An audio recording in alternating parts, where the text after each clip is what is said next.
हरतालिका तीज कथा। हरतालिका तीज कथा हिंदू धर्म में महिलाओं द्वारा आपसी प्रेम और विवाह के महत्व को साबित करने के लिए मनाया जाता है।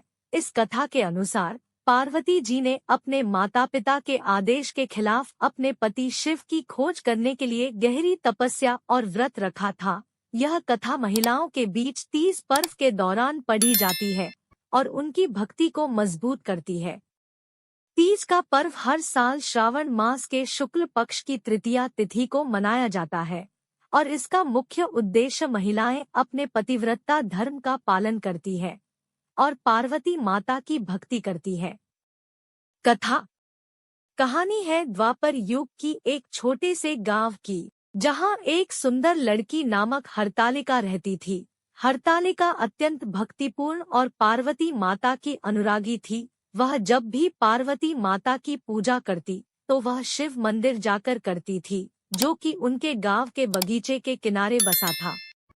हरतालिका के पिता ने उसे छोटी उम्र से ही शास्त्रों और धार्मिक ग्रंथों का अध्ययन करने की इच्छा दिलाने की कोशिश की थी, लेकिन हरतालिका का मन वहां ही बसा था, पार्वती माता की भक्ति में और शिव की पूजा करने में।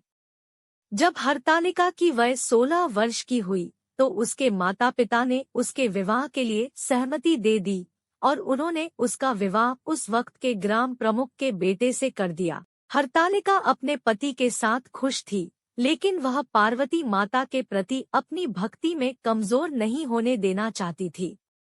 एक बार श्रावण मास के शुक्ल पक्ष की तृतीया तिथि को हरतालिका अपने पति के साथ शिव मंदिर गई। जैसे हर बार वह करती थी, वहां पहुंचकर वह अपने पति के साथ भगवान शिव की पूजा करने बैठी। वह बहुत दिनों से भगवान शिव के आशीर्वाद की प्राप्ति के लिए तपस्या कर रही थी और वह इस व्रत को बहुत महत्व देती थी।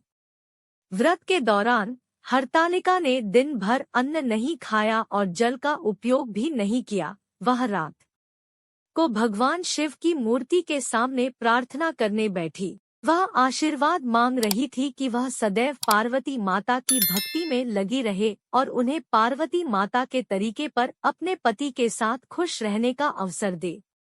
रात के बीच हरतालिका ने बिना आवाज करे अपने पति के साथ दुर्गम वन जाने का निश्चय किया। वह जानती थी कि वन में भगवान शिव आकर्षित हो जाएंगे और वहां एकांत में प्रकट होंगे।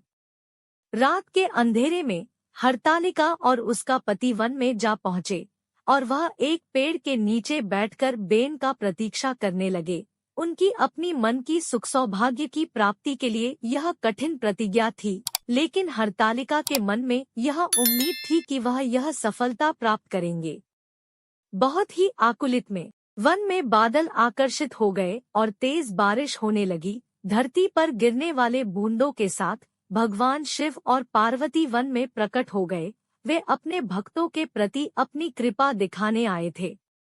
हरतालिका और उसके पति ने देखा कि वन के मध्य में एक ज्योति चमक रही थी, जो वन में कुछ दूर ही विद्यमान थी।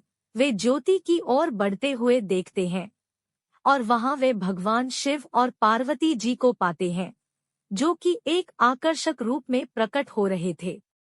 हरतालिका के मन में खुशी की लहर उत्पन्न हुई, क्योंकि उसका व्रत सफल रहा था। वह और उसके पति भगवान के सामने प्रणाम करते हैं और अपनी आवश्यकताओं की मांग करते हैं।